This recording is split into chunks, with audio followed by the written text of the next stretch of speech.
시청자 여러분 안녕하셨습니까? 주님과 함께 5분 묵상의 시간을 갖겠습니다. 오늘은 역대하 26장 말씀을 묵상합니다. 본문에서 우시아의 통치 역시 두 부분으로 구분되어 있습니다. 전반부는 선정에 관한 기록이요, 후반부는 하나님의 도우심을 입고 교만해진 우시아의 실정에 관한 기록으로 그는 죽는 날까지 나병 환자로 지냈습니다. 본문에서 특히 우시아의 업적에 관한 기록으로 열왕기에서는 언급되지 않고 있는데, 역대기 기자는 이러한 번영이 하나님의 인정에서 나온 결과라기보다는 하나님의 은혜의 결과임을 다시 한번 밝히고 있습니다.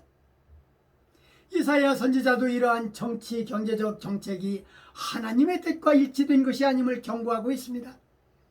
이는 유다 왕국의 흥망성쇠가 인간적인 부국 강병책에 의존하는 것이 아니라 하나님의 주권에 의존하고 있기 때문입니다.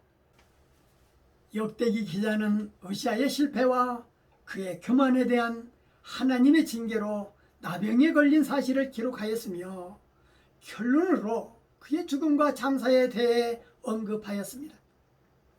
유다왕 우시아는 여호와 보시기에 정직히 행하며 하나님의 묵시를 밝히 하는 스가랴에 사는 날 동안 하나님을 구하였고, 그가 여호와를 섬기는 동안 하나님이 형통케 하셔서 블레셋 나라의 가르성과 야분의 성을 헐고 아라비아와 마을 사람을 쳐서 조공을 받는 위치까지 성장했었습니다.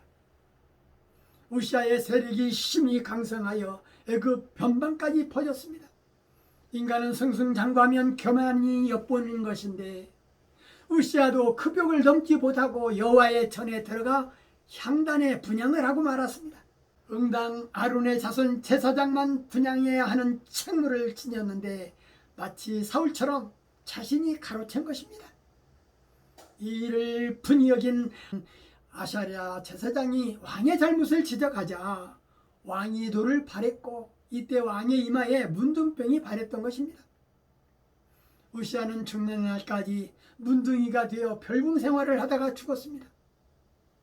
우리는 성경 말씀을 묵상하면서 하나님을 찾으면 성공할 수 있을까 의문이 생길 때도 있습니다.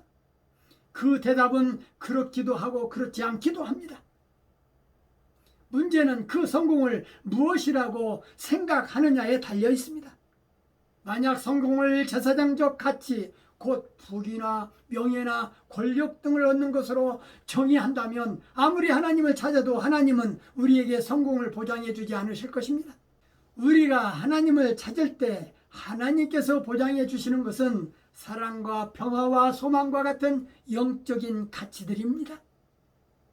그리고 어떤 의미에서 이것이 진정한 의미의 성공이라고 볼 수 있을 것입니다.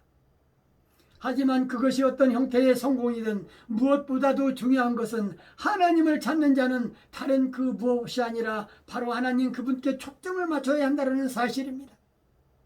오늘 말씀을 묵상하면서 유다왕 우시아는 부유하고 강력한 왕이었습니다. 잔뜩 교만해진 그는 어느 날 제사장만이 할 수 있는 일을 했던 것입니다. 곧 성전 제단에 향을 피운 것, 이 일로 하나님은 우시아에게 벌을 내려서 나병을 걸리게 했던 것입니다.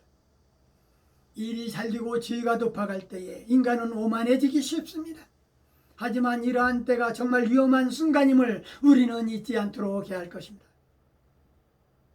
우시아 다음으로 그 아들 요담이 왕이 되었습니다.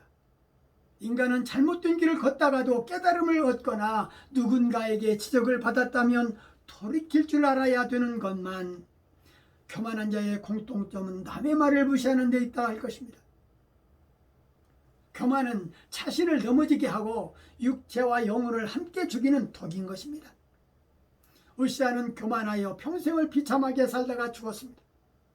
또 기억해야 할 것은 구약시대의 선지자와 제사장의 권위를 하나님께서 세워주셨다는 것입니다. 이 시대의 성직자들과 비교되는 대목입니다. 하나님의 권위자는 권위가 땅에 떨어지면 역사가 일어나지 않습니다. 하나님의 말씀으로 충만해야 합니다. 실천 속에 권위가 나타나는 것입니다. 하나님의 권위자는 권위를 내세우기보다는 먼저 겸손으로 섬김과 나눔의 자세로 모든 사람의 본이 되어야 한다는 사실을 저나 시청자 여러분들은 잊지 않도록 해야 할 것입니다. 오늘 말씀 여기까지입니다. 시청해 주셔서 대단히 감사합니다. 내일 다시 뵙겠습니다. 안녕히 계십시오.